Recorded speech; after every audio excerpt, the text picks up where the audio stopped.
In the words of the legend himself, Mr. Everything English, question 3 is the hardest and most overcomplicated question for AQA GCSE English Language Paper 1. And honestly, he's got a point. It's the question that leaves even the best students asking questions. What actually is structure? What types of paragraphs should I write? Well, today, I'm going to break down how to approach the new version of the question 3 for the 2026 exams, which looks like this, how to structure your answer step by step, and how to write a top grade response that forces examiners to give you 8 out of 8 marks. If we haven't met before, I'm Sam. I've been an English tutor at Strong Students for 4 years, where I team up with my brother Josh to help ambitious GCSE students master maths and English. Subscribe and turn on your notifications if you want to accelerate your grades in these two subjects and become an absolute academic weapon, mate. Okay, let's talk about question 3 and how you can lock down top marks. Question 3, like the previous question, is worth 8 marks and tests what we call AO, or Assessment Objective 2. This is basically referring to your ability to identify techniques used by writers and explain the effects they have. However, rather than analysing language, question 3 wants you to analyse how writers structured texts to achieve effects and influence readers. And the problem here is that structure is harder to analyse than language. Most students that work with me can comfortably explain what a simile suggests or what personification might imply. But the moment I ask them to discuss structure, they freeze a bit like my dog mate when she sees cows, to be honest.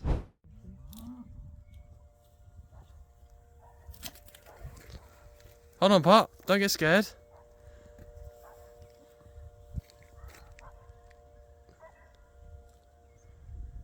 Look at her reaction. She's not happy. So before we can tackle the question itself, we first need to build an understanding of what structure in English actually means.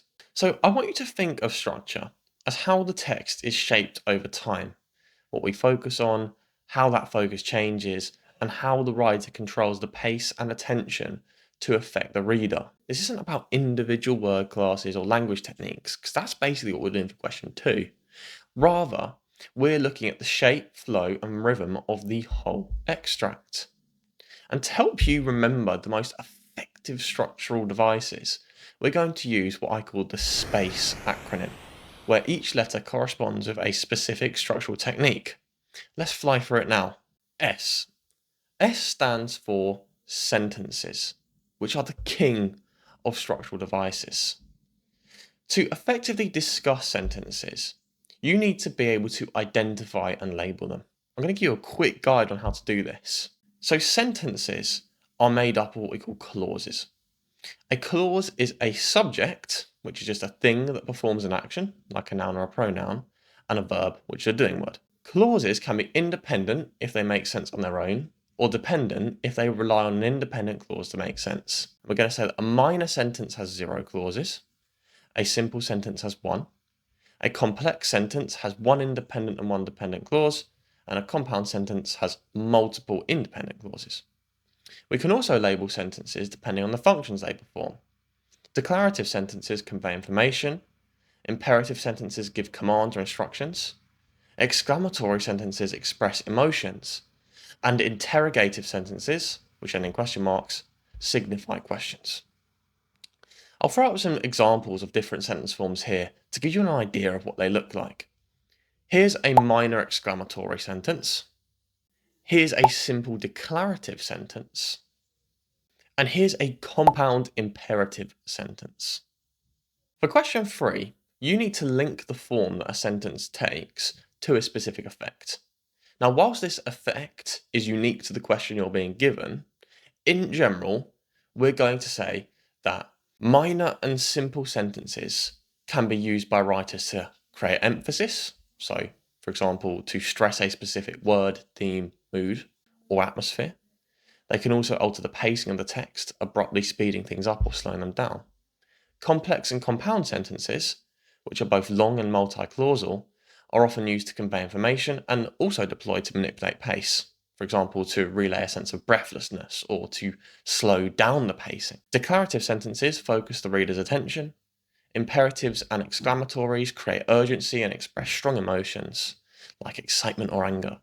And interrogative sentences also relay strong emotions, but also relay uncertainty. Right, sentences done. Let's go back to the next 4 techniques and fly through these. So after sentences, we have pacing. Pacing refers to how fast or slow events unfold, which are manipulated through sentence length or description. Then we have attention and ordering, which refers to how the writer controls what we notice using focus shifts and zooms and flashbacks and foreshadowing, which is a really versatile technique. Contrast, which is juxtaposing tones, themes, pacing, and sentence types to create effects. And then we have the ending, how the final section of the text delivers tension, shock, or emotional payoff. Now, these are your go-to tools when analysing structure. For question 3, you're going to want to refer to these and discuss the effects that they have. And now that we know what techniques to talk about, let's go through how to actually talk about them and craft a top band response. So to structure question 3, you're going to use a 2-paragraph method that I call beginning, shift, zoom. Your first paragraph is going to look at what the writer focuses on at the start of the text and then how that focus changes, so the shift and the effects that both of them have. So that's your beginning shift. And in your zoom, paragraph 2, as we are going to focus on one key structural technique from space and explore its effects on the reader. Now, to see how this works in practice, let's go through a model response to the following question. You now need to think about the whole of the source. This text is from the beginning of a novel. How has the writer structured the text to create tension? You could write about how tension increases or decreases throughout the source, how the writer uses structure for effect, any other structural features such as changes in mood, tone, or perspective. 8 marks. Now, the source that is being referred to here is the exact one from the previous video on questions 1 and 2. So if you haven't already downloaded it, then it's linked in the description below. Totally free, don't even have to enter your email, mate. Go and grab a copy, reread it, and let's dive into the beginning, shift, zoom structure.